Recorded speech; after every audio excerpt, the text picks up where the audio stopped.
નમસ્કાર દર્શક મિત્રો, 80 દિવસ બાદ આજે ઘણા બધા મુક્તિનો અનુભવ કરતા હશે, કારણ કે હોટેલ ખુલી, મોલ ખુલ્યા, રેસ્ટોરાં ખુલી, ભગવાનના મંદિરો પણ ખુલી ગયા. અંબાજી, સોમનાથ, દ્વારકાધીશ, ચોટીલા, જલારામ બાપા, માતાનો મઢ, રણછોડરાય, આપણા ત્યાં આખી યાદી ગણાવવા બેસીએ તો આ શો પૂરો થઈ જાય એટલી લાંબી યાદી થાય. પણ ટૂંકમાં જે આપણું યોગક્ષેમ વહન કરે છે, જેમાં આપણી શ્રદ્ધા છે, એવા બધા જ મંદિરો આજથી ભક્તોના દર્શન માટે કેટલીક શરતોને આધીન ખુલ્લા મૂકવામાં આવ્યા છે. સૌથી વધુ સંક્રમિત અને જેના માટે એમ કહેવાય છે કે આ શહેર ક્યારેય ઊંઘતું નથી, એ શહેર થંભી ગયું હતું. મોહમયી નગરીની માયા આલોપ થઈ ગઈ હતી એવી મુંબઈ પણ આજથી ઓફિસ અને ઉદ્યોગો ખુલતાની સાથે પાછી ધમધમવા માંડી. દોસ્તો, ખૂબ લાંબો સમય આપણે લોકડાઉન નીચે ગાળ્યો અને એ સમય દરમિયાન આપણી આખી જીવનચર્યા બદલાઈ ગઈ હતી. આપણે નવા આયામો શોધ્યા હતા, પ્રવૃત્તિઓ બદલાઈ હતી, ક્યાંક ક્યાંક શોખ પણ બદલાયા હતા. એવા પણ કિસ્સા છે કે ચિત્રકામ ના આવડતું એવા લોકો આ સમય દરમિયાન ચિત્રકામ શીખ્યા, તો કોઈએ બીજી કોઈ રમતમાં માહિર કરી પોતાની જાતને. આપણા ક્રિકેટર, ચહેર જેવા માણસો ચેસ રમતા શીખ્યા. આમ આ સમયગાળો માત્ર લઈ જ ગયો છે એવું નથી, આપી પણ ગયો છે. પણ હવે આજથી ગુજરાતીમાં કહેવાય છે કે નવી ગિલ્લી નવો દાવ, નવી જિંદગી શરૂ થાય છે.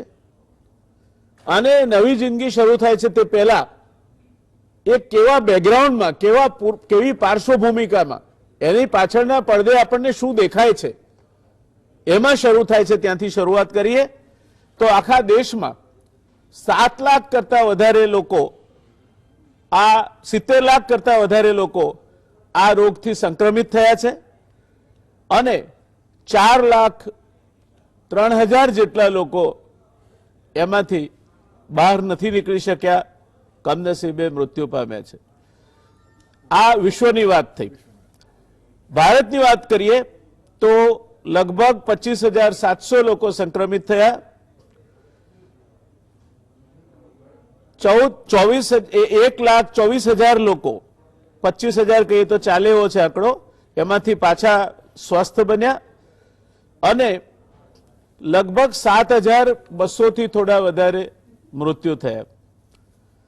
ગુજરાત આમાં પાછળ કઈ રીતે રહે?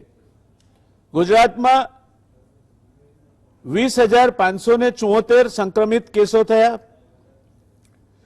13,300 કરતા વધારે લોકો એમાંથી પરત ફર્યા અને 1,250 જેટલા લોકો મૃત્યુ પામ્યા. આજના દિવસની વાત કરીએ તો 477 નવા કેસ, 31 મૃત્યુ અને એની સાથે મેં જે કુલ મૃત્યુનો આંક કહ્યો તે 1250 થી સહેજ ઉપર નીકળી જાય તે પ્રકારની પરિસ્થિતિ. હજુ કોરોના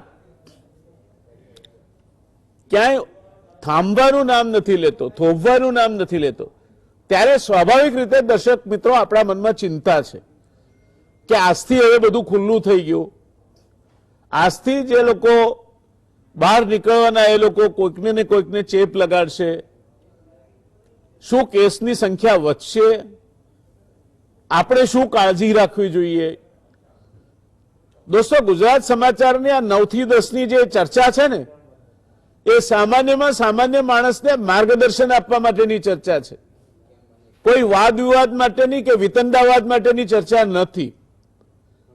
અને તે પણ માર્ગદર્શન આપવા માટે પણ કેવા નિષ્ણાતો આપણી પાસે હાજર છે કે જેમણે ઓન ધી ફિલ્ડ એક સેનાપતિ તરીકે કામ કર્યું છે.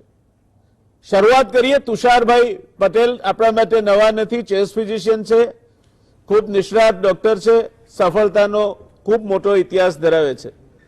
પહેલીવાર આપણી સાથે જોઈન થાય છે વીએન શાહ સાહેબ. ઝાયડસનું નામ તમે સાંભળ્યું હશે, એના એ વડા છે, સિનિયર ડાયાબિટોલોજીસ્ટ છે અને આ વ્યવસ્થાપન આવડી મોટી હોસ્પિટલનું ચલાવવું એ કઈ નાની સૂની વાત નથી. એટલે બિઝનેસ એડમિનિસ્ટ્રેટર અથવા બિઝનેસ મેનેજર પણ છે. ડોક્ટર કમલેશભાઈ ઉપાધ્યાય ગુજરાત સરકારમાં એવા ચુનંદા ડોક્ટરોમાંની યાદીમાંથી એક કે જે ગુજરાત સરકારની ફાયર બ્રિગેડના માર્શલ છે. ક્યાંય પણ કશું પણ તકલીફ વાળું દેખાય અને યુદ્ધ મોરચે ડોક્ટર કમલેશભાઈ ના દેખાય ત્યાં સુધી માનવું કે ચિંતાનું કોઈ કારણ નથી. એ દેખાય એટલે માનવું કે હા હવે કંઈક ગંભીર બાબત છે. એવા ગુજરાત સરકારના એક સક્ષમ ડોક્ટર, મેડિસિન વિભાગના વડા અને અત્યારે જે આ કોરોના સામેની લડાઈ ચાલી રહી છે એમાં સક્રિય રીતે જેમનું યોગદાન છે એવા ડોક્ટર કમલેશ ઉપાધ્યાય, 3 એવા ડોક્ટરો આપણી સાથે છે કે જેમની એપોઇન્ટમેન્ટ લેવી હોય તો દિવસો સુધી રાહ જોવી પડે. આજે ગુજરાત સમાચાર ટેલિવિઝનના દર્શકો મિત્રોને આ સલાહ, એમની વાત ઘર બેઠા સાંભળવા મળવાની છે. ધ્યાનથી સાંભળજો મિત્રો. શરૂઆત કરીશું આપણે વીએન શાહ સાહેબથી.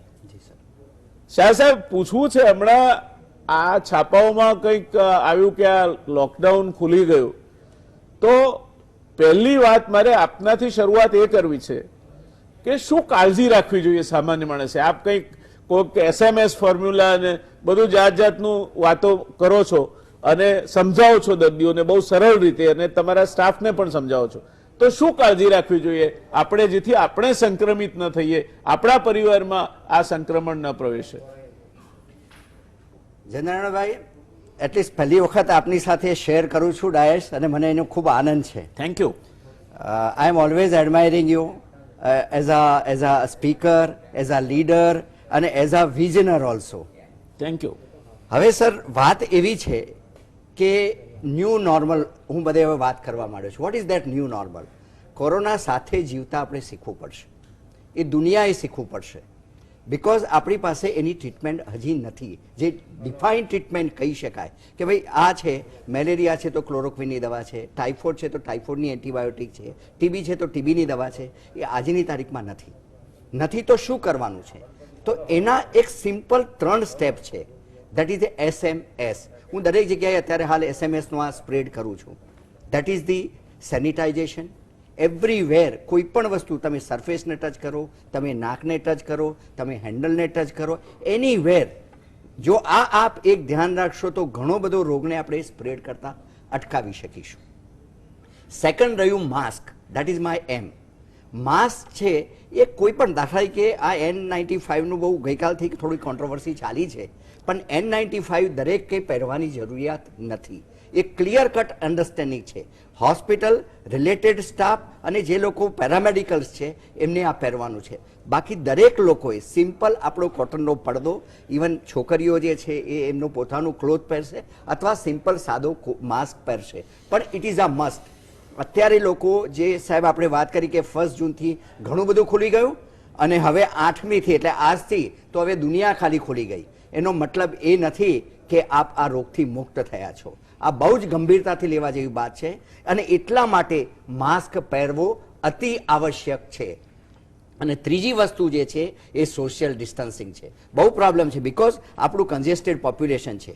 આજે ડેવલપ કન્ટ્રીમાં અંદર તમે જોજો, સિમ્પલ વ્યક્તિ શાંતિથી ઇવન વિધાઉટ કોઈ વખતે માસ્ક હશે, પણ એનું સોશિયલ ડિસ્ટન્સિંગ છે. અને જયનારાયણભાઈ, 2 વસ્તુ છે સોશિયલ ડિસ્ટન્સિંગમાં. જો આપણે 1 મીટરની વાત કરીએ છીએ કે 6 ફૂટ, એટલે 1 મીટરનું જો તમારું ડિસ્ટન્સ રાખીશું તો એટલીસ્ટ સ્કોપ છે એ આપણે બચવાના, એટલે થવાનો રોગ છે એ 16%નો છે. પણ જો 2 મીટરનું ડિસ્ટન્સ રાખીશું તો એ ઘટીને સીધું 3% થઈ જાય છે.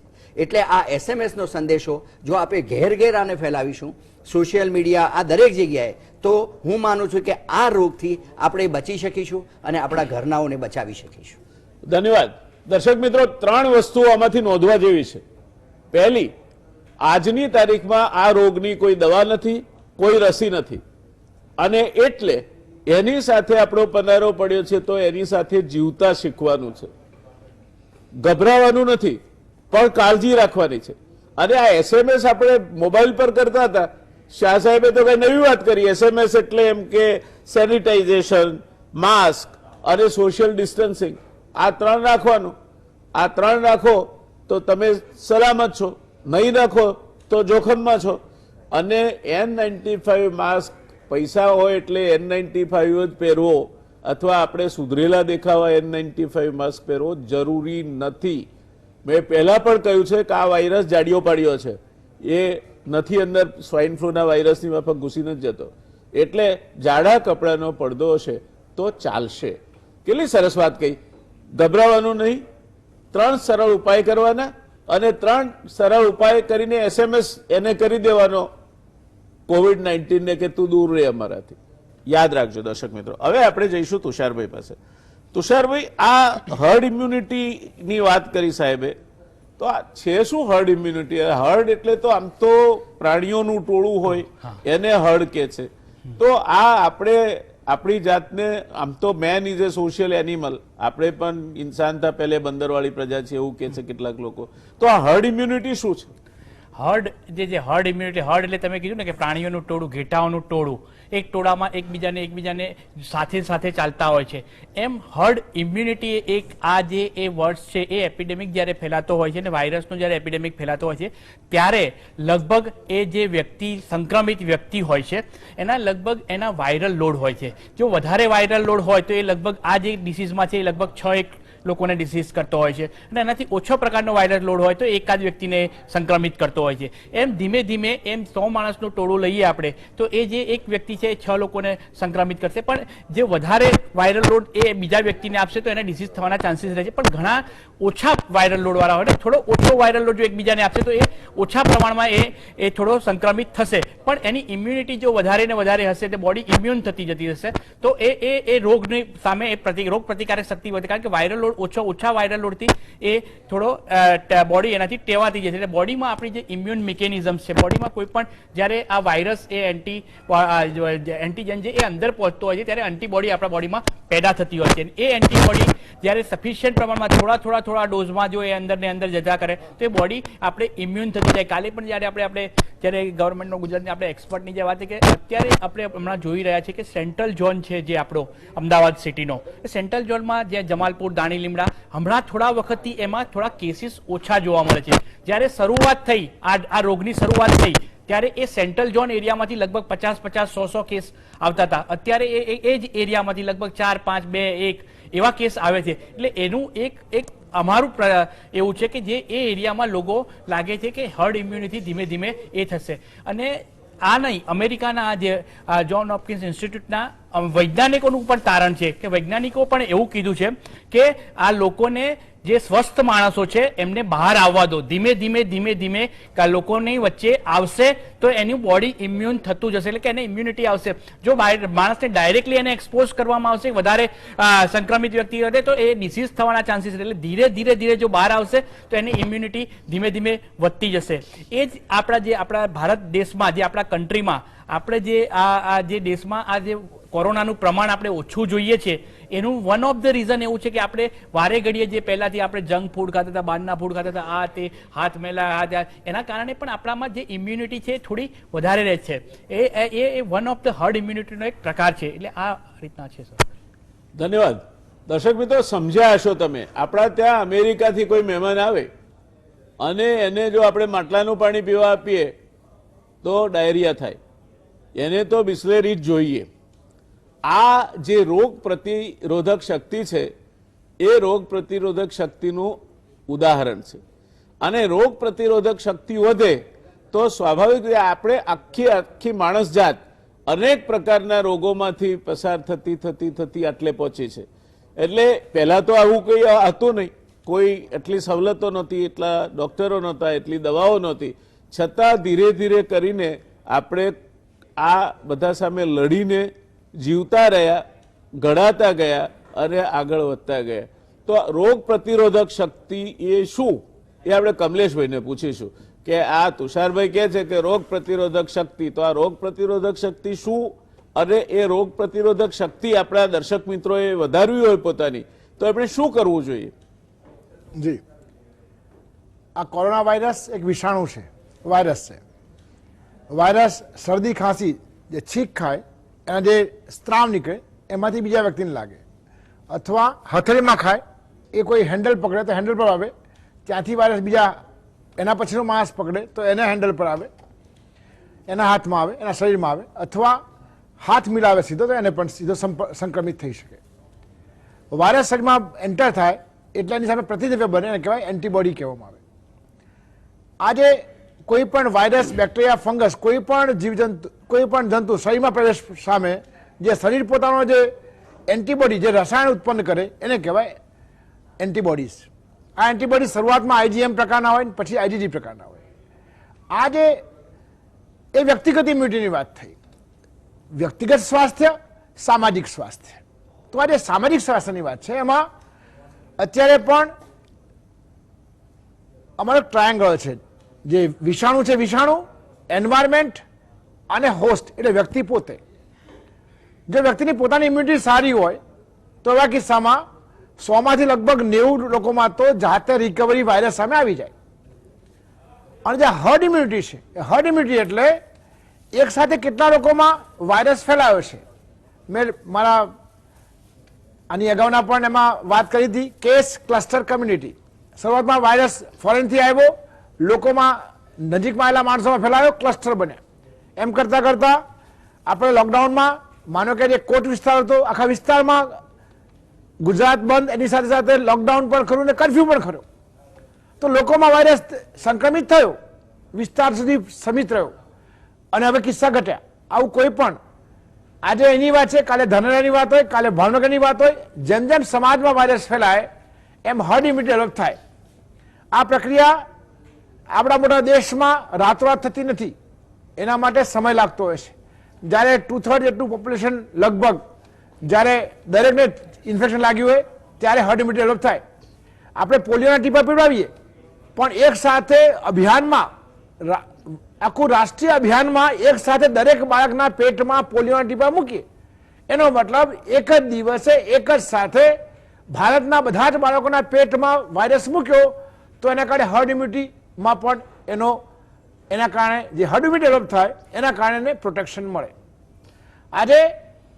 આજે સરકારના જે આને કહેવાય non pharmacological measures of corona control, એનો મતલબ એવો કહેવાય કે જ્યારે કોઈ એની ચોક્કસ એન્ટીવાયરસ દવાઓ નથી, એ સંજોગોમાં વાયરસ સંક્રમિત થતો એકમાંથી 4 થાય, એકમાંથી 5, એકમાંથી 6 જેટલા લોકોનો રોગ લાગતો હોય, 6ના બીજા 6, 6ના બીજા 6, તો એક સાથે અનેક, એકમાંથી સીધા 36 બીજી સેકન્ડે થાય. તો આ જે સાયકલ વધતી જાય અને શરૂઆતમાં જો રોકીએ તો આ લોકડાઉને કામ કર્યું. શરૂઆતમાં વાયરસ સમાજમાં ફેલાતો અટકાયો, એટલે ફોરેનથી દર્દી આવ્યો, એને એના ઘરવાળાને ક્વોરન્ટાઇન કર્યા. આમ પેન્ડેમિક એટલે ડાયનેમિક કન્ડિશન અને ઓછા લોકો સુધી શરૂઆતમાં ઇન્ફેક્શન પહોંચે એના માટે પ્રયત્ન કરીએ. કારણ કે જો આ લોકડાઉન ના કરે, શરૂઆતમાં ક્વોરન્ટાઇન ના કરે દર્દીને અને સગાને, અમારી પાસે 1200 બેડની હોસ્પિટલમાં એક સમય હતો જ્યારે 1150, 1200 દર્દીમાંથી લગભગ 900 જેટલા દર્દીઓ ને કોઈ સિમ્ટમ્સ નહોતા, છતાં પણ હોસ્પિટલમાં રાખ્યા, આપણે એને ત્યાં આઇસોલેટ કર્યા. આમ કરવાથી શરૂઆતનો જે વાયરસ સમાજમાં જે થાય એ અટકાવી શકાય. નહીં તો શરૂઆતમાં એક સામટા જો ફેલાવા મળે તો અનેક લોકો એમને ઇન્ફેક્શન લાગે અને એ પ્રમાણે એની ઘાતકતા પણ વધે.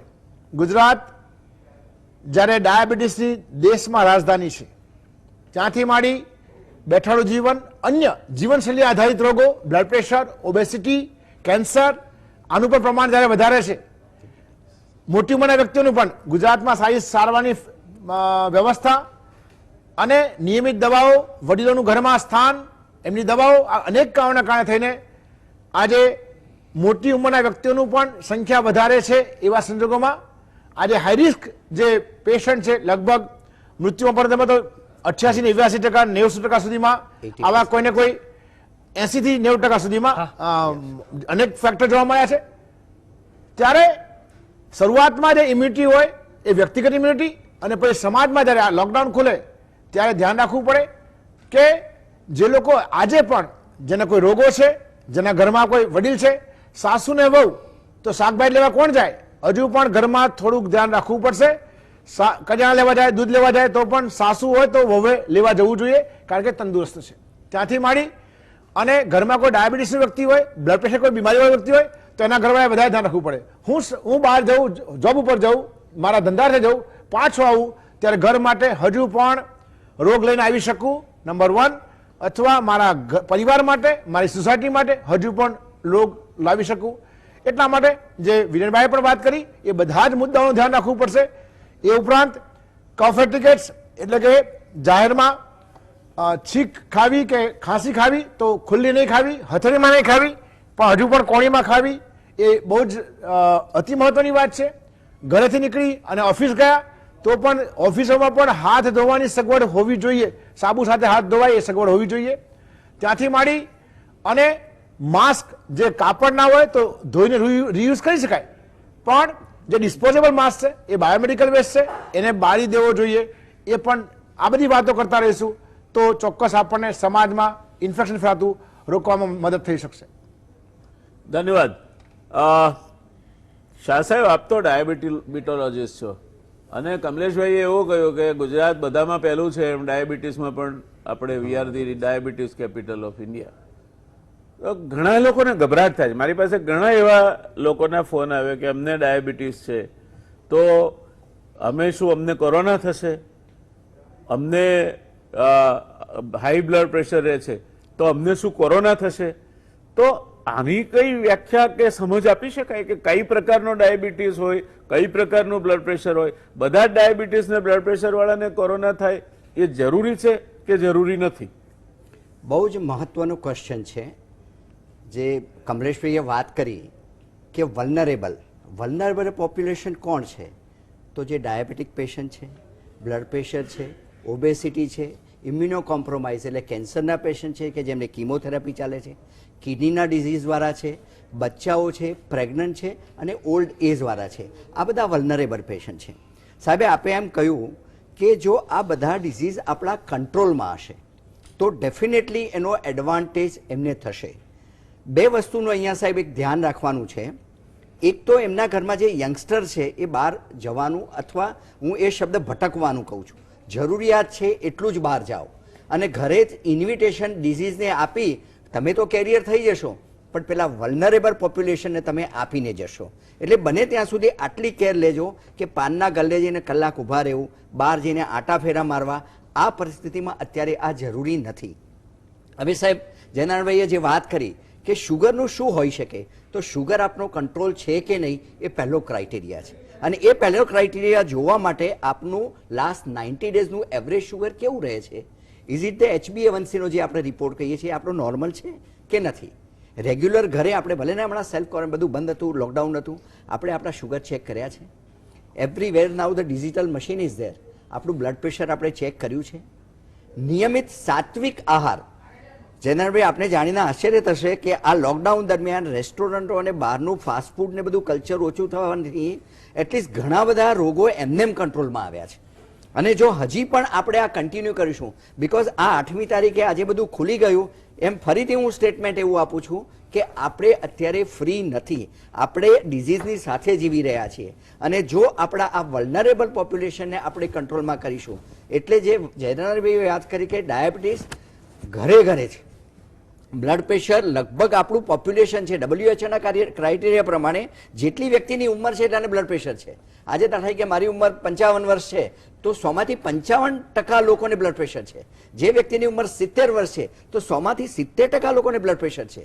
તો આ જે ડિઝીઝ છે એ કંટ્રોલમાં હોવા જરૂરી છે, મટાડી તો શકતા નથી. જો આ કંટ્રોલમાં રાખીશું અને આ વલ્નરેબલ પોપ્યુલેશનને, જેમ કમલેશભાઈએ અગેન વાત કરી કે વહુ જ લેવા જાય, સાસુએ ન જવું જોઈએ, it is a clear cut understanding. એ જ રીતે યંગસ્ટર છે નોકરીએ જશે. હમણાં આવતા પહેલા જયનારાયણભાઈ સાથે 10-15 મિનિટ અમે જસ્ટ ગુપ્તગુ કરી કે જયનારાયણભાઈ આવું ન થઈ શકે કે reverse quarantine. Vote is that reverse quarantine? તો તમે આજે ઘરમાં 1 બેડરૂમના ફ્લેટમાં રહી રહ્યા છો, 2 બેડરૂમના ફ્લેટમાં રહી રહ્યા છો, તમારી સાથે પેરેન્ટ્સ પણ છે, તમારી સાથે બચ્ચાઓ પણ છે, અને તમે જોબ પર ચાલે એવું નથી. તો જ્યારે હસબન્ડ વાઈફ જોબ જઈને પાછા આવે તો ડેફિનેટલી એમાંથી કોઈ કેરી કરીને લઈ આવી શકે ઇન્ફેક્શન. તો આ પેરેન્ટ્સ છે, આટલા આપણા દરેકના ઘર, ઇવન મારું પણ રહે કે મારા ગામમાં ઘર છે, એ જો ઘર હોય તો આ જે વલ્નરેબલ પોપ્યુલેશન છે એ ગામડામાં જાય. ફોર્ચ્યુનેટલી હજી ગામડામાં રોગ સ્પ્રેડ નથી થયો. ગુજરાતમાં પણ હજી અમદાવાદ, સુરત, બરોડા અને થોડા ઘણા અંશે રાજકોટમાં છે, પણ એ સિવાય ગામડાઓમાં નથી ગયો. તો આ જે વલ્નરેબલ પોપ્યુલેશન છે એ લોકો જો ગામડે જતા રહે તો ઘણા અંશે આ રોગને આપણે આગળ વધતો અટકાવી શકીએ છીએ. Thank you Tusharbhai. આ વાતને જ આગળ વધારવી છે. અહીં આવીને ઊભો રહે છે સ્ટિગ્મા, સોશિયલ સ્ટિગ્મા. ગામડામાં લોકો જાય એટલે ભૂલે ચૂકે કોઈ સુરતથી કે અમદાવાદથી આવ્યું હોય તો એ ટોક ઓફ ધ ટાઉન બને. બીજું, દરેક ગામડામાં બહાર આવે તો બોર્ડ માર્યા છે કે તમારે નિશાળમાં આટલા દિવસ રહેવાનું ક્વોરન્ટાઇનમાં.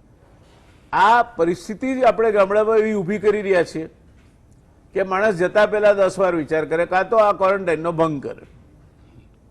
તો ગામડામાં જાય, સાજો સમો માણસ હોય, એના માટે પણ એ જ ક્વોરન્ટાઇનના નિયમો, એ પ્રકારનો જ અછૂત વ્યવહાર એ બદલી શકાય. હા સાહેબ, કે આવા જે વ્યક્તિઓ જ્યારે ગામડામાં જાય તો એને થોડો ચેન્જ કરવો જોઈએ. એ વ્યક્તિએ પહેલાં 2 કે 3 દિવસ થોડું આઇસોલેટ રહેવું જોઈએ, કારણ કે એ સિટીમાંથી ગયા છે કે એ રીતના થાય. પણ એ વ્યક્તિની જોડે અછૂત નહીં, પણ જે સાહેબે કીધું એ 3 નિયમો પાડી અને આપણે જો એ વ્યક્તિ સાથે હળીમળી શકીએ કે SMS એટલે સોશિયલ ડિસ્ટન્સિંગ રાખી શકીએ, માસ્ક પહેરેલો અને સેનિટાઇઝેશન ઓફ ધ હેન્ડ, એટલે એ કરી અને આપણે એ નિયમ પાડી અને જો એ માણસે પાડતા હોય અને આ રીતના કરતા હોય તો એ વ્યક્તિને આપણે આઇસોલેટ કરવાની કંઈ જરૂર નથી. અને એ વ્યક્તિ રેગ્યુલર હેલ્થ ડિપાર્ટમેન્ટ, ત્યાં આગળ આશા વર્કર્સ બહેનો હોય છે, આ જે હોય છે આપણે આરોગ્ય સેતુ એપ હોય છે, એમાં જે એ પ્રકારના જો એમને કોઈ પણ સિમ્ટમ્સ કે એવું કંઈ દેખાય કે એમને કંઈક પણ લાગે તો એ તરત જ નજીકમાં ત્યાં આગળ એ ઇન્ફોર્મ કરી દે અને એને જ્યાં દરેક ગામમાં આશા વર્કર બહેનો હોય છે એ આ વ્યક્તિનું થોડું મોનિટરિંગ કરે. તો આવા વ્યક્તિને અછૂત રાખ્યા વગર એ લોકોમાં બળી શકે છે. સર, દર્શક મિત્રો, ખૂબ અગત્યની વાત કહી તુષારભાઈએ. જે પ્રકારનો ભય આપણા ઉપર હાવી થઈ ગયો છે અને આપણે જાણે કોઈ બહારગામથી આવે એટલે યમદૂત આવ્યો હોય તે રીતનો વ્યવહાર આપણે એની સાથે કરીએ છીએ, સદંતર યોગ્ય નથી. સમાજ તરીકે વર્તવું હશે તો ક્યાંક નાના મોટા જોખમો પણ લેવા પડશે. પણ એ જોખમો કેવા? સમજી કરીને લીધેલા જોખમો. એને એકાએક તો રોગ થતો નથી, પણ તાવ આવે, ખાંસી થઈ હોય એવું લાગે તો આશા વર્કર્સથી માંડીને 104 સુધીની સવલતોને તમે જાણ કરી શકો. આ જવાબદારી અને આ પ્રકારની જાગૃતિ દરેક ગામમાં હોય એ જરૂરી છે. ગામ મોટું હોય તો 3-4 ટીમો બનાવે સુપરવિઝન માટેની, ગામ નાનું હોય તો 2-1 ટીમો બનાવે સુપરવિઝન માટેની અને આ ખ્યાલ રાખે. એટલે પેલા કુટુંબ અત્યારે શું થાય છે કે લોકોને જો એવું લાગે કે મને ખાંસી થઈ છે તોય લોકો દૂર ભાગે છે, એટલે છુપાવે છે અને છુપાવે છે એટલે એ જાહેર થવાનું ફરજિયાત એમના માટે ના બને અથવા રોગના એ તબક્કે ના પહોંચે કે જ્યારે સારવાર એમના માટે શક્ય ના હોય તે વખતે એ પછી બહાર આવે અને પરિણામે માણસને મોતનો સામનો કરવો પડે. આ આપણા વ્યવહારના કારણે થાય છે દોસ્તો. એટલે જાગૃતિ વધારે પડતી ન રાખીએ કે જે કોકના મૃત્યુનું કારણ બને. ગુજરાતીમાં એક પંક્તિ છે કે તારી વીણાના તાર તું એટલા તાણી ન રાખ જેથી તૂટીએ જાય, તારી વીણાના તાર તું એટલા ઢીલા ન મૂક જેથી વાગે નહીં. આ બેલેન્સ આપણા ત્યાં જળવાવું જોઈએ. નટ જેમ દોરડા પર ચાલવાનો ખેલ કરે છે ત્યારે કેવો સમતોલ રહીને ચાલે છે. આ બાજુ પણ ના નમાય, પેલી બાજુ પણ ના નમાય. આપણા ત્યાં ઘણી બધી જગ્યાએ આપણે એક પ્રકારની એક્સ્ટ્રીમ અથવા તો અંતિમ છોર પર જીવીએ છીએ. તે બાબતે તુષારભાઈએ જે ખુલાસો આપ્યો તે સમજીને આગળ ચાલવા જેવું છે. કમલેશભાઈ, આ હમણાં આ વર્લ્ડ હેલ્થ ઓર્ગેનાઇઝેશન નામની સંસ્થાને શું થયું છે? ટ્રમ્પનું તો જાણે એના તો જીભમાં બોલ બેરિંગ છે, એટલે ગમે ત્યારે ગમે તે સ્ટેટમેન્ટ કરે અને આપણે ગંભીરતાથી નહીં લેવા જોઈએ, કારણ કે જે માણસ ક્યારે પણ પોતાનું શબ્દો બદલી શકે છે એની, અને એ ક્વોલિફાઈડ ડોક્ટર નથી એટલે એને પોતાને આપણે માફ કરી શકીએ, પણ વિશ્વ આરોગ્ય સંસ્થા તમારા માટે જે એકદમ રિસ્પેક્ટેબલ કહેવાય એવા કેટલાક મેગેઝિન, નામ હું જાણી જોઈને નથી લેતો, પણ એવા કેટલાક મેગેઝિન એમાં એક અહેવાલ આવે, ફરી પાછો એ અહેવાલ બદલાય, WHO જાહેર કરે કે નહીં અમારી એડવાઇઝરી છે જ નહીં HCQ લેવી, એ લેવાથી નુકસાન થાય છે, અરિધેમિયા થાય, આવું થાય તેવું થાય, એટલે હજુ તો ટ્રાયલના સ્ટેજે છે, વી આર નોટ કન્વિન્સ, અમને હજુ ખાતરી નથી કે આ લેવી કે નહીં લેવી, એટલે ના લેતા. વળી પાછું એકાએક એકદમ ઉલટ મારે, અને મેગેઝિનનું નામ નહીં લેવાનું પણ કારણ નહોતું. લેન્સેટ જેવું મેગેઝિન જે તમારા ક્ષેત્રમાં બહુ પ્રતિષ્ઠાપાત્ર મેગેઝિન ગણાય, એમાં પણ વિગતો આવે, પછી વિડ્રો કરવી પડે કે આમાં ખોટું હતું, પીયર રિવ્યુ બરાબર નહોતો થયો. આ શું ચાલે છે HCQ વિશે, ને ખરેખર HCQ શું છે, એ લેવાય કે ના લેવાય? પકડો કલમને એમ પણ બને કે આખે આખો હાથ સળગે એમ પણ બને. જ્યારે કલમો વેચાય છે કોઈને ત્યારે એવી ઘટનાઓ બને છે. હજુ એના માટે તપાસ ચાલે છે, ચાલશે. WHO જે સોલિડારિટી ટ્રાયલ જે છે એને પણ બ્રેક મારીને તરત ઉઠાવી લીધી. એક વાત છે કે આ બધી દવાઓ હજુ પ્રયોગાત્મક ધોરણે છે, આ પહેલી વસ્તુ. બીજી વસ્તુ, જે હૃદયના રોગવાળા હોય, 60 કરતાં મોટી ઉંમરવાળા વ્યક્તિઓ હોય, એમાં ડ્રગ ઇન્ટરેક્શન, હાઇડ્રોક્સીક્લોરોક્વિન, એરિથ્રોમાઇસિન બંને સાથે થાય તો એના કારણે એરિથમિયાની શક્યતા વધે. આ બધી વસ્તુઓ સામે ભારત સરકારે પણ પોતાની ગાઈડલાઇનમાં હાઇડ્રોક્સીક્લોરોક્વિનને પ્રોફાઇલેક્સિસ માટે મૂકી છે, રોગના થયા માટે મૂકેલી છે. ત્યાંથી માંડીને સારવાર માટે પણ મધ્યમથી ભારે દર્દીઓ માટે મૂકી છે.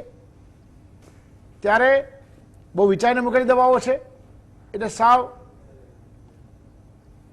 ડિબેટનો પ્રશ્ન છે. એક વાત એક ચોક્કસ છે કે હાઇડ્રોક્સીક્લોરોક્વિનની અત્યારે અમે પણ સારવારમાં અમે વાપરીએ છીએ, પણ ધ્યાન રાખીએ કે દર્દીને રોગોની, હૃદયની કોઈ બીમારી છે કેમ નહીં, તમે સાવચેતી વાપરવું પડે. આ પહેલી વાત છે. ત્યારે પ્રયોગોના આધારે પુરવાર થશે આ દવાથી ફાયદો થાય છે કે નુકસાન થાય છે. પણ એક વાત નક્કી છે કે અત્યારે એ દવા સારવારમાં અને પ્રોફાઇલેક્સિસ માટે ભારત સરકારે એને સામેલ કરી છે. ગુજરાત સરકારની પણ ગાઈડલાઇનમાં અમે હાઇડ્રોક્સીક્લોરોક્વિનને અમે સારવારમાં વાપરીએ છીએ. અમે ચોક્કસ ધ્યાન રાખીએ છીએ કે જે ડ્રગ ઇન્ટરેક્શન હોય એ દવા સાથે અપાઈ ન જાય, એનું પણ અમે ધ્યાન રાખીએ છીએ. આ દવા 100% શત એ અક્ષીર દવા છે એવી વાત પણ નથી. એવા સંજોગોમાં આ દવા લીધી એટલે મને નહીં જ થાય, હું હાથ ન ધોવું જ ચાલે, હું કફેટિકેટ્સ ના રાખું જ ચાલે, ખાંસી ગમે એમ કહું જ ચાલે, નહીં. આ કોઈ 100% રક્ષણ આપતી દવા નથી, એ વાત પણ મનમાં સ્થિર રાખવી જોઈએ. અને ડૉક્ટરની સલાહ સિવાય જાતે એનો પ્રયોગ બચવા માટે કરવો નહીં, એ પણ એટલી મહત્વની વાત છે. આ બીજી વાત. આગળની જે ચર્ચા હતી એમાં એક વાત ઉમેરવી હતી કે હવે વરસાદ આવ્યો એટલે પાણીજન્ય રોગો અને મચ્છરજન્ય રોગો પણ વધવાના છે. ફ્લૂના કિસ્સા પણ અમારે ત્યાં અત્યારે પોઝિટિવ આવે છે. ત્યારે અમે આ જ્યારે વાયરલ ડિઝીઝ ચાલે છે ત્યારે ફ્લૂના દર્દીઓ પણ છે કે કેમ એની નિદાન કરીએ ત્યારે ધ્યાન રાખીએ છીએ. તો આ પણ થોડા મહત્વના મુદ્દાઓ ધ્યાન રાખવા પડશે. જે વડીલોને ગામડે જવાની વાત કરી એ દરેકની અનુકૂળતા પ્રમાણે વિચારે. ત્યાં ગામડે જઈશું એટલે ત્યાં રોગ નથી જેવું નહીં, ડિઝીઝ સ્પ્રેડ થઈ રહ્યો છે. લોકડાઉન ખુલ્યા પછી જ્યારે બંધન નથી ત્યારે આ શહેરનો રોગ ગામડા સુધી પહોંચવાનો છે અને આ બધી ઘટનાઓ નવા નવા હોટસ્પોટ બનવાના છે. ત્યારે ઘરમાં રહેવું વધારે હિતાવહ છે, એ વાત પણ એટલી જ યોગ્ય છે કે બને ત્યાં સુધી વિરેનભાઈ બહુ સરસ વાત કરી, કારણ વગર ટેલવા માટે, રખડવા માટે બહાર નીકળવું સ્વાસ્થ્ય માટે, પોતાના અને પરિવારના અને સોસાયટીના માટે હજુ પણ આપણે ઘાતક બની શકીએ. કારણ કે તમે તંદુરસ્ત છો પણ તમારી સોસાયટીમાં કોઈ માણસ માટે તમે લઈ આવો તો તમે એના માટે વાયરસ લઈ જઈ શકો છો. એટલા માટે સૌએ હજુ પણ સાવચેતી રાખવી એટલી જ જરૂરી છે. આનંદની વાત નથી કરતા, પણ વિશુદ્ધ આનંદ, બીજાનું પણ ધ્યાન રાખીએ અને વિશુદ્ધ આનંદ કહીએ તો એનું પણ આપણે ધ્યાન ચોક્કસ રાખવું જોઈએ. પ્રસન્ન રહેવું જોઈએ આ બધી હોહાથી ચિંતા મુક્ત મન, ચિંતા સમાન પ્રસન્ન જીવન એ પણ ઇમ્યુનિટી માટે બહુ કામ કરે છે. પણ સાવચેતી વચ્ચે પ્રસન્નતા, આ બંને ચિદાનંદ રૂપ શિવોહમ શિવોહમ. અમે ગુજરાત સરકારના એક અધિકારી તરીકે, મેડિસિન વિભાગના વડા તરીકે ગુજરાતના 80% કરતા વધારે દર્દીઓ જ્યાં અમારી પાસે આવી રહ્યા છે, ત્યારે ગુજરાતના આરોગ્ય વિભાગના જેટલા પણ અમારા ડોક્ટર, નર્સ બહેનો, પેરામેડિકલ સ્ટાફ, એક્સરે ટેકનિશિયન્સ, ઇસી ટેકનિશિયન્સ, ક્લાસ 4 રેસિડેન્ટ ડોક્ટર મિત્રો, જે લોકો મહદઅંશે અમારા સરકારી તંત્રના ડોક્ટરો ત્યાં સેવા કરી રહ્યા છે, એ સિવાય પ્રાઇવેટના પણ ડોક્ટરો, આઈએમઆઈ ડોક્ટરો પણ અમારા સેવા કરી રહ્યા છે, એ સૌના પરિવારજનોને આ તકે હું વંદન કરવાની તક ચૂકતો નથી. આજે જ્યારે દીકરો કે દીકરી આ વોર ઝોનમાં જાય છે, ત્યારે એના રક્ષણની માટે પ્રાર્થના સૌ કરે છે અને મા પિતાજી ચિંતા પણ કરે છે. તો આ સૌ જે ચિંતિત છે એ સૌના ચરણોમાં વંદન કરું છું. અને અમારું જે આખું રાજ્યનું આરોગ્ય તંત્ર આના કામે લાગ્યું છે, ત્યારે દરેક કાર્યકર્તા, દરેક હેલ્થકેર વર્કર, આરોગ્ય સેનાની પ્રસન્ન રહે એ પણ એટલું જરૂરી છે. પ્રસન્ન ચિત્તે કામ કરે એ પણ એટલી મહત્વની બાબત છે. ભૂતકાળમાં વાતો કરી છે ઘણી બધી, મોર્નિંગ હેવી બ્રેકફાસ્ટ અને પ્રસન્ન ચિત્ત ઇમ્યુનિટી પર બહુ જ કામ કરે છે. દર્શક મિત્રો, આનંદમાં રહેવું ટૂંકમાં. હા, અને આનંદમાં રહેવું હોય તો આપણા કમલેશભાઈએ જે કલર પહેર્યો છે, જે રંગ પહેર્યો છે, એવો રંગ પહેરી લેવો. એટલે પછી ચિદાનંદ રૂપમ શિવોહમ શિવોહમ કરી શકાય. ફિકરની ફાંકી મારે ફકીર. હા, એટલે આપ ફકીર છો, પણ એ સરળ નથી બનવું.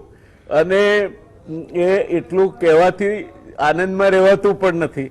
આપણી આજુબાજુનું વિશ્વ, આપણી ખુદની મહત્વાકાંક્ષાઓ, ખુદની મજબૂરીઓ, ક્યાંક કંઈક બે છેડા ભેગા કરવા અત્યારે ઘણા લોકો માટે મુશ્કેલી છે. ત્યારે કમલેશભાઈની જે વાત છે એ વાતને આગળ વધારતા વિરેનભાઈને પૂછીએ કે આ ઇમ્યુનિટી વધારવા માટે કોઈ યોગ કે પ્રાણાયામ કે એવું કંઈ કરવાથી ફાયદો થાય ખરો? બહુ જ અગત્યની વાત કરી જયનારાયણભાઈ, કે આ જ બહુ મહત્વનું છે. બિકોઝ જે શરૂઆતમાં વાત થઈ કે આપણી પાસે કોઈ ટ્રીટમેન્ટ છે તો નથી. What is that herd immunity? Herd ઇમ્યુનિટીનો આ એક પાર્ટ છે, દેટ ઇઝ ધ લાઈફસ્ટાઈલ. દરેક વ્યક્તિએ એટલીસ્ટ આ પરિસ્થિતિમાં 7 થી 8 કલાકની સ્લીપ લેવી જોઈએ. જેટલી ઊંઘ તમારી ડીપ હશે એટલી તમારી ઇમ્યુન સિસ્ટમ, તમારું મન, શરીર, જે શાંતિની વાત કરીને એ કમલેશભાઈ આમાં મળશે. બીજી વસ્તુ આહાર. Fast food will kill you fast. બધા જ રોગોમાં આના માટે પણ આ એ જ લાગે છે. તો બની શકે ત્યાં સુધી સાત્વિક આહાર, સંપૂર્ણ ભોજન, રોટલી, દાળ, ભાત, શાક, ફ્રૂટ્સ, બધી જ વસ્તુઓ મળે.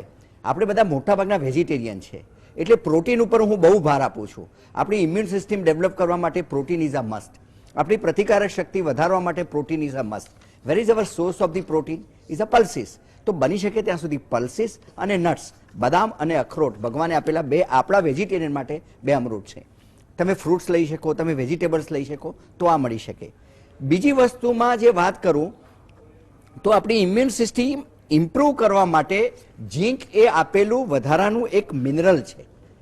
ઝીંકથી આપણી ઇમ્યુન સિસ્ટમ વધે છે અને સાથે સાથે એન્ટીવાયરલ પ્રોપર્ટી એ એક જ વસ્તુમાં છે, એટલે ઝીંકમાં છે. એટલે all over America, Europe, even Indian ક્રાઇટેરિયામાં કોવિડની ટ્રીટમેન્ટમાં આ મેટલ મૂકેલી છે. That is a zinc 50 milligram જવી જોઈએ. અને રોજની 1000 મિલીગ્રામ વિટામિન સી જવી જોઈએ, જે મફત આપણને લીંબુમાં મળે છે. ઝીંક છે એ આપણને વોટરમેલોન અને મસ્ક મેલોન, ઇવન આવાકાડો જો ખાતા હોય તો, અને ઇવન આપણે સવારના નાસ્તામાં ફ્રૂટ્સ ને બધા લેતા હોય તો એની અંદર નેચરલ ફોર્મમાં પણ આપણને ઝીંક મળે છે.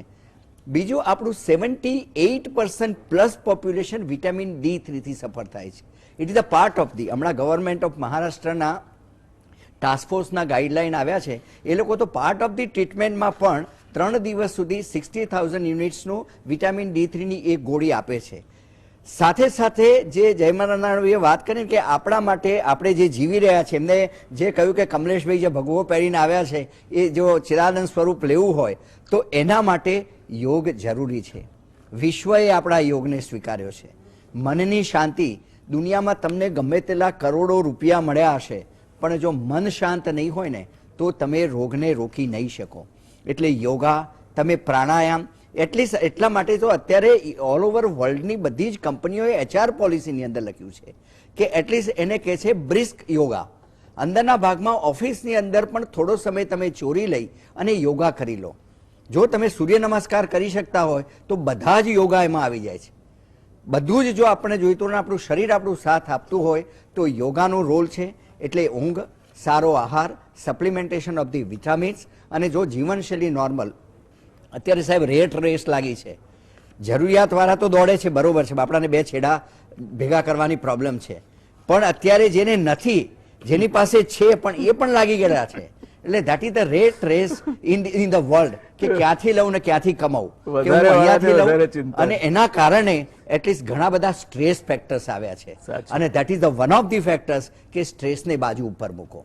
એના માટે એવી કંઈક વસ્તુ સ્વીકારો જેવી કે મ્યુઝિક છે, જેના મેં શરૂઆતમાં જ વાત કરી કે જે લોકોને ડ્રોઈંગ નથી આવડતું એ લોકોએ પેઇન્ટિંગ શરૂ કર્યું, જે લોકોને વાજિંત્રા નથી આવડતા એને શીખવાનું શરૂ કર્યું, જે લોકો રસોઈ ઘરમાં ક્યારેય જિંદગીમાં ગયા નથી, કમલેશભાઈ બી નહીં જ ગયા હોય એવું માનું છું, એ લોકોએ રસોઈ ઘરમાં જવાનું શરૂ કર્યું. તો આ બધી વસ્તુઓ જો હટકે તમે કરશો તો સ્ટ્રેસ લેસ રહેશો, અને જેટલું સ્ટ્રેસ ઓછું હશે એટલી જિંદગી જીવવાની મજા આવશે, અને આ રોગને આપણે બધા સાથે મળી અને લડી શકીશું.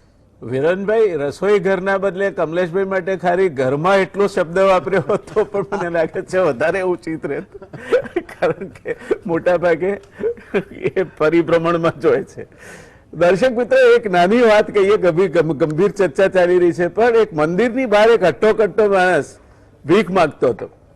એટલે સ્વાભાવિક રીતે કોઈએ એને સલાહ આપી કે તને શરમ નથી આવતી, આવો હટ્ટો માણસ એને ભીખ માંગે છે. ત્યાં એણે બહુ જ સલુકાઈથી જવાબ આપ્યો કે સાહેબ, હું તો 2-5 રૂપિયા 2-5 પૈસાની ભીખ માંગુ છું, અંદર તો મોટા ભીખ માંગવા વાળા અંદર છે, એમને કોણ તમે? એટલે આ જેને વધારે છે એને વધારેની ચિંતા છે, 99 નો ધક્કો જેને લાગ્યો એને એની ચિંતા છે. પણ વિરેનભાઈ જે કહી એ વાત ધ્યાનમાં રાખવા જેવી છે. કમસે કમ 15 થી 20 મિનિટ તો તમે અનુલોમ વિલોમ, ભ્રામરી કે ઓમકાર એ કરવાનો ટેવ પાડો. હાડકા તમારા આરામના છે, અત્યાર સુધી થઈ ગયા છે, એટલે સૂર્ય નમસ્કાર સીધો કરવા જશો તો કોઈક ઓર્થોપેડિક વાળા પાસે જશો. એટલે ધ્યાન રાખજો. આહાર સાત્વિક અને સંપૂર્ણ, એટલે દાળ ભાત, રોટલી, શાક, દાળ ખાવી, કઠોળ ખાવું, બદામ અખરોટ ના પોસાતા હોય તો સિંગદાણા ખાઈએ તોય ચાલે. અને ઝીંક વાળી બી કોમ્પ્લેક્સની કેપ્સ્યુલ પણ આવે છે, બી કોમ્પ્લેક્સ વિથ બીકોસુલ વિથ ઝીંક, એટલે એ પણ લઈ શકાય. વિટામિન સી આપણે કોઈ પણ જો જે વિટામિન બહારથી કેમિકલ સ્વરૂપે લઈએ છીએ એનું આપણામાં શોષણ બહુ ઓછું થાય છે, અને કુદરતે જે આપ્યા છે, આમળા આપ્યા છે, લીંબુ આપ્યું છે, તો એ લેશો તો શોષણ વધારે થશે. વિટામિન ડી તમારે ત્યાં જો સૂર્યના કૂણો તાપ લઈ શકતા હો જો 1-8 કલાક, તો વિટામિન ડી તમને આપોઆપ મળી રહેશે, જ્યારે તમારો રંગ પણ થોડો ગમે એવો આપણને થશે. તો આ બધું કરશો. શકરટેટી, તરબૂચ, આપણા ત્યાં તો કોકના ત્યાં ફ્રૂટ લઈ જતા જોઈએ એટલે પૂછીએ છીએ આપણે કોણ માદું છે, તો ફળ ખાવાની ટેવ પણ પાડવી જોઈએ. આ બધી કોઈ દવા નહીં લેવી હોય ને, ડોક્ટર થી દૂર રહેવા માટેની આ વાત એ વિરેનભાઈએ કેમ કહી છે મને ખબર નથી, પણ એમના ધંધાને નુકસાન કરે એવી વાતો એમણે આપણને કહી. એ માટે વિરેનભાઈ તમારો ખૂબ ખૂબ આભાર. Prevention is always better than cure. એ હતી એ ઉક્તિ આજની તારીખમાં પણ એટલી જ સત્ય છે. Very true, very right. 7-8 કલાક ઊંઘ લેવી એટલે દિવસે જોકા ખાવાની જરૂર ના પડે. રાત્રે 12 વાગ્યા સુધી 1 વાગ્યા સુધી ઝાંપે બેસી ના રહેવું, એમાં કંઈ મળવાનું નથી. તુષારભાઈ, આ બધી વાતની સાથે આપણે ફરી એકવાર એક પ્રિડિક્શન મોડમાં જતા રહીએ કે હવે આજે આપણે વાત કરીએ છીએ ત્યારથી આવનાર 1 મહિનામાં કે 15 દિવસમાં, મે બી 15 days will be very right thing to do. આપને શું લાગે છે આ રોગ ઉપર વરસાદની શું અસર થશે? રોગ ફેલાવો વધશે, ઘટશે, શું થશે, શું લાગે છે? What is the probability? આપણે સાહેબ આ જે છે હમણાં 1-2 રિસર્ચ પેપર્સ પણ આવ્યા છે, અને એ રિસર્ચમાં એવું જે થયું છે કે વરસાદ જે છે, હ્યુમિડિટી હ્યુમિડિટીના કારણે વાયરસનું ટ્રાન્સમિશન ઓછું થાય છે, એવા 1-2 રિસર્ચ પેપર્સ પણ આવ્યા છે. સેકન્ડ થિંગ કે ટેમ્પરેચર જો મોર દેન 35 ડિગ્રી મેન્ટેન કરશું આ વરસાદની આજુબાજુની આ તો વાયરસનું સંક્રમણ ઘટવાની શક્યતાઓ રહેલી છે. એટલે આ જો આ ડબલ સિઝન થઈ છે જે અત્યારે તડકો અને વરસાદ, તો એમાં આ જો થોડો તડકો રહેશે તો વાયરસને બહુ જ જે ફેલાવાની શક્યતા છે એ થોડી ઓછી રહેલી છે સર. એટલે નેક્સ્ટ 15 દિવસમાં આટલા જ પ્રમાણમાં થોડા કેસીસ રહેવાની શક્યતા છે, વધવાની બહુ શક્યતા એવું લાગતું નથી સર. બહુ સારા સમાચાર છે, વધવાની શક્યતા નથી એટલે એકદમ ઉછાળો આવે કેસમાં એવું નથી થવાનું. કદાચ આપણે અમદાવાદ છોડીને વડોદરા જઈએ એમ એક વિસ્તાર છોડીને કેસો બીજા વિસ્તારમાં જાય એવું બનશે, એવું કમલેશભાઈએ પણ કહ્યું, વિરેનભાઈએ પણ કહ્યું. એટલે આપણે ધ્યાન રાખવું. પણ મૂળ વાત એ છે કે આ બધી જળો જથ્થા વચ્ચે કમલેશભાઈ તમે કહ્યું મેલેરિયા થશે. હવે લોકો આજે પણ મેલેરિયાનું નામ સાંભળે એટલે તરત કંઈક દવા પોતાની મેતા, પણ આપણા ત્યાં એક મોટો ડિસીઝ છે નેટ ઉપર જોઈને દવાઓ લેવાનો, એટલે લારિયાગો લઈ આવે કે બીજી કોઈ, એટલે ક્લોરોક્વિન ફેમિલીની દવાઓ લે છે. તો એ આ બધી લેતા હોય તો પછી HCQ લેવામાં શું વાંધો છે? તમે શું કરવા એર્થમિયાની વાત કરો છો? શું તકલીફ પડે એમને? આપણે જો લારિયાગો ખાઈ શકતા હોઈએ, ટોયલેટ કરી શકતા હોઈએ તો પછી આ બધાને આપી દઈએ શું વાંધો હોય? અત્યારે ઇમ્પિરિકલ થેરાપી કોરોના વાયરસ માટે હાઇડ્રોક્સીક્લોરોક્વિન આપવી ન જોઈએ. આ એ દવા એવી નથી અને under the supervision of the doctor એને જોવું પડે, કાર્ડિયોગ્રામ પણ કાઢવાનું એની ગાઈડલાઇનમાં લખેલું છે. એટલે એમ હાઇડ્રોક્સીક્લોરોક્વિનની દવાઓ એમને એમ ન ખવડાવાય અને ન ખાવી જોઈએ. આ ઓવર ધ કાઉન્ટર મેડિસિન નથી, એટલે એને ડૉક્ટરની સલાહ પ્રમાણે જ કોરોના વાયરસ માટે તો ખાસ કહું છું કે ન જ ખાવી જોઈએ. એનું આપણે ચોક્કસ ધ્યાન રાખવું જોઈએ. આજે સર સ્ટડી પણ થયા જે આ ફોરેનમાં ને એ બધા આજે હાઇડ્રોક્સીક્લોરોક્વિનના ને એમાં પણ 1-2 સ્ટડીઓમાં પણ એવું ધ્યાનમાં આવ્યું છે કે જે હાઇડ્રોક્સીક્લોરોક્વિનના હતા એ પેશન્ટને જ્યારે લાસ્ટલી ડેથ રેટ થતા હતા ત્યારે એમાં એરિથમિયા વધારે જોવા મળ્યા છે અને એ એરિથમિયા કદાચ આ રિલેટેડ પણ હોઈ શકે.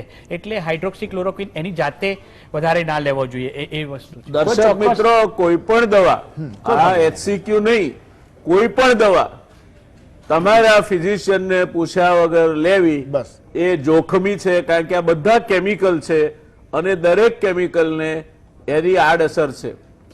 તમે ભૂલે ચૂકે અશ્વગંધા ખાઈ ગયા હશો કે તુલસી ખાઈ ગયા હશો તો એનાથી બીજું કંઈ નહીં થાય, તમને ફાયદો નહીં થાય તો નુકસાન નહીં થાય. પણ આ દવાઓ તમારા ફિઝિશિયનને પૂછીને જ લો. કોઈને એક પ્રિસ્ક્રિપ્શન માફક આવ્યું એટલે તમને માફક આવશે એવું માની ન લો. ફિઝિશિયન તમારા કે આ લેવાની તો લેવાની, આવો સરળ નિયમ. પછી જાતે દવા ખાવાની, જાતે દવા કરવાની. આપણે ભણેલા છીએ એટલે નેટ પરથી શોધી કાઢવાનું અને પછી કોકને સલાહ આપવાની. મહેરબાની કરીને આ વ્યવસાયમાં કે આ વ્યવહારમાં પડતા નહીં. કમલેશભાઈ, તમે ઘણા બધા આ કોરોનાના દર્દીઓ જોયા છે, અમદાવાદના પણ જોયા છે ને મોટા ભાગે અમદાવાદના જે કોટ વિસ્તારના દર્દીઓ જોયા છે. જે કહ્યું તુષારભાઈએ પ્રમાણે એ વિસ્તારમાંથી દર્દીઓ હવે પ્રમાણમાં ઘટતા જાય છે. આજુબાજુના વિસ્તારો છે એમાં ફેલાય છે પણ ખરા. તો આ પરિસ્થિતિ જોતા અને તમે ચિંતા કરી તમારા સહકર્મીઓની, પેરામેડિકલની, કોરોના વોરિયર્સની, સ્વીડનમાં જે મોટા પાયે મૃત્યુ થયા એ મૃત્યુ એ એક તો જે ઓલ્ડ એજ હોમ હતા એમાં થયા અને બીજું જર્મનીની કંઈક અંશે કહી શકાય કે અંચાઈના કારણે થયા. અંચાઈ બહુ માઇલ્ડ વર્ડ છે છતાંય હું વાપરું છું, કારણ કે એ લોકોને પીપી એ જર્મનીથી લાવતા હતા તે નહીં મળ્યા એટલે આ પરિસ્થિતિનું નિર્માણ થયું અને હવે એ લોકો રસ્તા પર પાછા ચઢી ગયા છે એવું સ્વીડનનું કહેવું છે. એનાથી તદ્દન વિરુદ્ધ સ્ટ્રેટેજી સાઉથ કોરિયાએ અપનાવી, test test test and test. આપણા ત્યાં એ તો આપણે અપનાવી શકીએ એમ છીએ જ નહીં. ઇકોનોમી અને આપ એમ કહો છો કે 80% દર્દીઓને માઇલ્ડ ચેપ લાગે ને સાજા થઈ જાય છે, તો પછી આટલા બધા દર્દીઓને હોસ્પિટલમાં ભરતી કરવાની જરૂર છે ખરી? બીજું એ તુષારભાઈ માટે મેં રિઝર્વ રાખ્યો છે પ્રશ્ન, બસ આપ આટલાનો જવાબ આપો. જી, બે વાત છે. ટેસ્ટિંગ બે પ્રકારનું. એક તો બે સ્વેબ નાકમાંથી, બે ગળામાંથી જે સ્ત્રાવ લેવાય એમાં વાયરસ જોવામાં આવે. અને હવે નવો ટેસ્ટ જે અત્યારે જે કરવા છે લોહીમાં, એમાં એન્ટીબોડી ટેસ્ટિંગ કરીએ. આ એન્ટીબોડી ટેસ્ટિંગ જે છે સર્વેલન્સ માટે, અને બીજું અમે ગુજરાતમાં જેટલા પણ આરોગ્ય કર્મચારીઓ, આરોગ્ય સેનાનીઓ જે અંદર જાય છે, દર્દીની સારવાર કરવા જાય છે, પોઝિટિવ આવ્યા એમાં એન્ટીબોડી બની ગયા, પણ એ સિવાયના લોકોમાં પણ અમે એન્ટીબોડી ટેસ્ટિંગ કરીને જોવાના છીએ કે એમાં રોગ પ્રતિકારક શક્તિ, સબક્લિનિકલ ઇન્ફેક્શન થયું હોય, એમને સિમ્ટમ્સ ના આવે કમલેશભાઈ, મને પણ ઇન્ફેક્શન લાગી ગયું હોય. રોકવા પડશે, જી કારણ કે નહીં તો તુષારભાઈનું રહી જશે. આપે બહુ સારી માહિતી આપી. તુષારભાઈ, એક પ્રશ્ન એ છે કે આ જે વાયરસ છે એ એઆરડી નથી કોઝ કરતો. You are a chest physician. એ હિમ છૂટું પાડે છે અને that is what is getting deposited, not necessarily in lungs, sometimes in kidney, sometimes elsewhere. તો આ શું છે? આ હિમ શું છે અને એના સામે શું તમે દવાઓ કરો છો કે શું કાળજી લો? આ મેઇનલી સર જે આ વાયરસ છે એ મેઇનલી હિમ કરતાં પણ એ જે એપિથેલિયલ ઉપર વધારે ઇફેક્ટ કરે છે ને. એપિથેલિયમમાં હિમના કારણે થ્રોમ્બોસિસ થાય છે અને થ્રોમ્બોસિસના કારણે જે ફેફસાની જે મેઇન નળીઓ હોય છે, જેમાં પલ્મોનરી વેન જે હોય છે, એમાં એ થ્રોમ્બસ તરીકે એક જ માં હા કે નામાં જવાબ. Is the ventilator useful in this treatment or ventilator is harmful and large quantity oxygen flow at a lesser pressure? large is more quantity useful. oxygen flow is useful, ventilator is not useful. Very good. દર્શક મિત્રો, આ આટલી બધી માહિતી આપણે જોઈતી હોય ને તો આ 1 કલાકમાં આપણને અહીંયા ત્રણેય ડોક્ટર સાહેબોએ પૂરી પાડી, એના બદલે એક આખો દિવસ રખડીએ તો ના મળે. ત્રણેય ડોક્ટર સાહેબોની આપણે ખૂબ હૃદયપૂર્વક આભાર માનીએ છીએ. વળી પણ એમને બોલાવતા રહીશું, વળી કંઈક નવા ડેવલપમેન્ટ થશે ત્યારે. તુષારભાઈ, વિરેનભાઈ, કમલેશભાઈ, આપ ત્રણેય ખૂબ ખુલ્લા દિલથી ચર્ચા કરી અને સરળ ભાષામાં સરસ મજાની માહિતી આપી, એ માટે તમારો ખૂબ ખૂબ આભાર. દર્શક મિત્રો, મળીશું ફરી એકવાર બીજા કોઈ વિષય સાથે. ત્યાં સુધી શુભરાત્રી, ટેક કેર.